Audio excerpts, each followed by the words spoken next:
And for me, I study psychology. So for me, it always goes back to the brain. And I think that if you're inducing an altered brain state, you're actually changing your brain chemistry in a specific, predictable way that yields specific, predictable results. That's natural, not supernatural. Right. Exactly. Right. Yeah. We can manipulate it. We can test it with science. So there's nothing supernatural about it. You are doing shit to your brain, and it looks like there's some consistency here with this type of drug and how it affects the brain and how that manifests in behavior or perception. So that falls within the realm of science to me. Absolutely. What do you guys think? Makes sense. Yeah. What do you guys think about the I want to spend a little bit more time on the supernatural, and then I want to move on to a quick little thing about morality to figure out how you guys have shifted. But I want to talk about this idea of the soul and salvation, because that was one of the points I started with. You were Christians, you were Bible believers, you believed that you had a soul, you believed that Jesus Christ died for your sins and that you would be saved. Now that you are atheists and you don't believe any of that is true anymore, conceptually, what do you think about the soul and versus now compared to what you thought before? I think now I'm just kind of think I'm a hardwired person. Almost view myself as a really sophisticated machine, but I don't see any sort of soul attached to it. Just all evolution and wiring, I suppose. I don't know. Yeah, I definitely don't believe in any kind of like outside of your body kind of soul or spirit, anything anymore. If I'm thinking in the realm just simply of maybe more like a psychological realm, or I think of like Joseph Campbell and looking at like those sorts of things and archetypes, like we might project a soul, but it still seems to be just something that comes out of chemical reactions and the way we're perceiving ourselves. Damn, Skippy. I mean, think about it. Well, like, do cats have souls? Is it the soul that gives us our character, our intuitions, etc.? Because if so, cat souls seem to be afraid of cucumbers for some random reason. Why would that be the case? Right. Why? That seems so much less likely that cat souls just so happen to be afraid of cucumbers than to think that evolution has provided the conditions by which cats seem to fear that which emulates snakes. Mm-hmm. Yeah. The two are so far afield that it seems absurd to me to think that the soul is the better explanation. And so when we include the soul as an explanation to why it is that we think the things that we do, to me those are just as absurd. To me that is wishful thinking, and at best, what you're going to get is a shoulder shrug of platitudes. Like, I don't know why God does it this way. Right. But apparently, that's the way He does it. So with respect to now that you don't believe that you had a soul, when before you did, what did you believe about your soul, and what was your? I can make assumptions based on your Christian background, your description of your Christian background, what you believed on this, but I would rather you say it. You believed that your souls were saved at one point? Yes, absolutely. Yeah. Okay. From what? Saved from. So I believed in a literal hell and eternal damnation. Well, I thought I believed in a literal hell. I'm not really sure that any Christian really does, just because of the way that we behaved. Like I didn't act in such a way as to go to every single non-believer out there and plead with them to, save themselves, right? Or things like that. But I believed in a literal hell. I thought I was saved from that hell. I thought I was also saved from a sinful way of living. And so that because of the sanctification that came through the blood of Christ, I was, now capable of living a more holy life. And what did sinful mean? What does sinful mean, and what does holy mean? What did it mean to you? Sinful would just be living your life apart from God, without like seeking God as your primary source of guidance, and like without trying to please God. Like everything, I guess I remember saying like, just emanate God, like look like Jesus, you know, what would God want for you in this situation? Those kinds of things. It's like Romans, I want to say it's Romans 14, right? Everything apart from faith is sin. So if it does not rely on faith, if it is not looking to Jesus, then it is in some way sinful. Yeah. And so then, sin is different than, well, would sin and evil be the same thing? Are they synonyms or are they different? Oof. I suppose they. I suppose they're synonym. They're somewhat synonyms, but maybe sin is a product of evil, more so that. An ultimate evil actually exists, and sin is like a outward pouring of that. I don't know. Yeah, that's interesting. I would have said the opposite when I was a Christian. I would have said that evil is. How does that work? So, like, evil is the opposite of God's intent. Is that like essentially the gist? So, how is it that the opposite of God's intent even exists? We can ask these kinds of questions now. You can. Right. Have you asked that question before, or is this... No? I honestly, it was just spur of the moment thought. No, not you. I want to know, Kenny. Have you heard that question? Have you asked yourself that question? I have, and that's a really big problem within the church. And I'd had plenty of conversations with non-Christians trying to convince them, and that being one of the points that comes up. Like, how can an all-powerful God allow for evil? Or another way it was put, like, you know, if God knew what was going to happen in putting the tree of knowledge in the garden, and knew all this, then why would he put it there, right? Like, which I suppose. What was your answer what was preacher Kenny's answer to that? Why did God put the tree of knowledge of good and evil in the Garden of Eden? Actually, I think my answer was a little more nefarious. Actually, now I would say it was nefarious now, but so I was Calvinist. I don't know if y'all know the term Calvinist. Yes.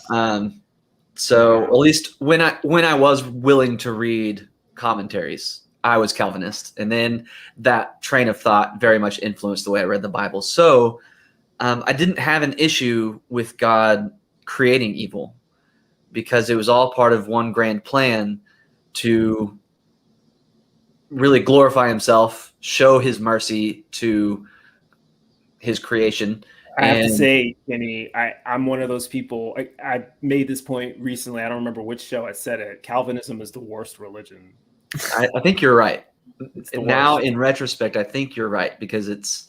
And I'm very happy that you're not a Calvinist. I would have been happy if you had gotten out of Calvinism and gone to Scientology or Mormon, anything else other than that, because Calvinism really is bad for all the reasons you just said, and I think you're about to elaborate. But well, yeah, I mean, it just all kinds of just negative ways to view people, right? It's that total depravity. Everyone is just totally depraved, and which is just such a shitty way to view people.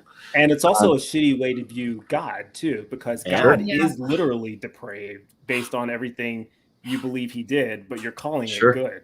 Right. Yeah. You're calling God good when he does deplorable things, and you're calling humans depraved despite the fact that they do good things. That's what Calvinism does. Yeah. I mean, we would look at, go through the Old Testament and just pick a genocide, right? And pick your genocide. And we would say, well, they deserved that. Like, this isn't God being evil or doing something wrong. This is what we all deserve. We all deserve to be completely wiped out like that. And so they're just getting what they deserve.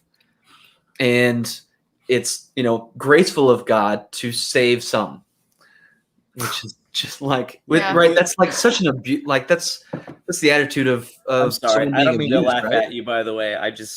I'm sorry. Every once in a while, I can't help myself, and No, I don't blame you. I feel kind of guilty. You're not laughing at them. You're No. laughing at the people who are still stuck Well, believing that. yeah, Because the the people thing you is were the- talking about, Kenny, it's not just that they deserve it, like the evil people who doing evil things. It's that the babies deserve it too. Right. Because the genocide includes all of the infants and the children too. Right? Yeah. So they deserve that too, according Yeah. to Calvinism. Go on, Exactly. Monica. Sorry. Yeah, no, it seems like the Bible justifies Calvinism very well. Like if you're a fundamentalist and you want to adhere to the text, like we did, we wanted to be Bible followers because we thought it was the word of God. So whatever it says in there, has to be true. And Calvinism is, it's in there. Like if you want to read it honestly, then that's what's Yes. happening. It Yeah. seems like to me. Like Yeah. if you want to Calvinism be, seems like Oh, sorry. I'm sorry. if you want to I'm be just- more liberal with it, then not. But I don't know. Mhm.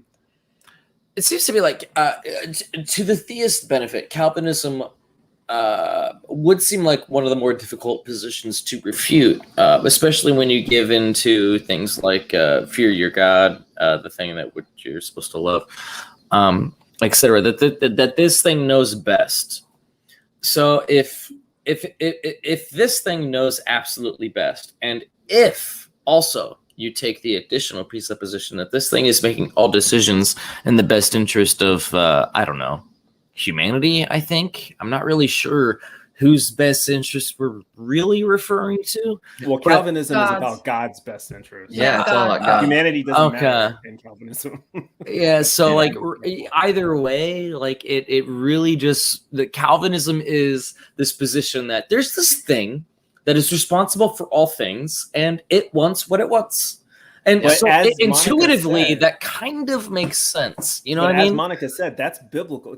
And I agree. Calvinism is the most biblical literalist. If you're being intellectually honest, it's the most biblically literalist way to interpret it. And that's why I always, as an atheist now who speaks to Christians all the time, when I try to get what their interpretation of the Bible is, I always try to point out that the Calvinist perspective, because it's the horrible one that they're trying to escape. Most Christians are not Calvinists. I Right. think Arminianists is Right. the That's largest. wow. That's a great. You know what? I'm sorry. I want to underline that point. I'm just going to say this one more time.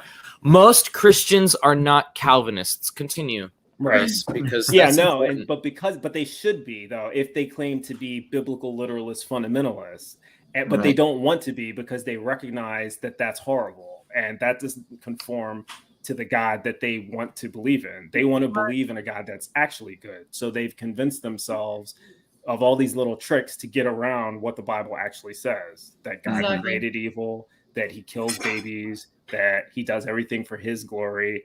Like it literally says these things in the Bible, Yeah. and they have all sorts of excuses to try to Yeah.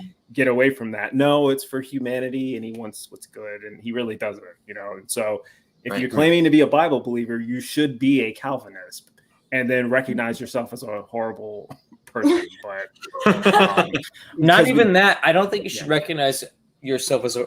If you truly believe in Calvinism, I think personally, I think you should view yourself and everybody else as a victim. I just don't see why they see the world as some sort of a gift. I see that as a victimhood, whereas they see this as some sort of a gift to them because they just so happen to be one of the chosen. Yeah. And that boggles my mind. Well, so it really comes down to where you base your morality. And so for a Calvinist, for a fundamentalist, Bible-believing Christian, morality has to be based on God. And so what God says is good must be good. What God says is evil must be evil. And if you suggest anything otherwise, you fall into the evil camp. You're wrong. Yeah.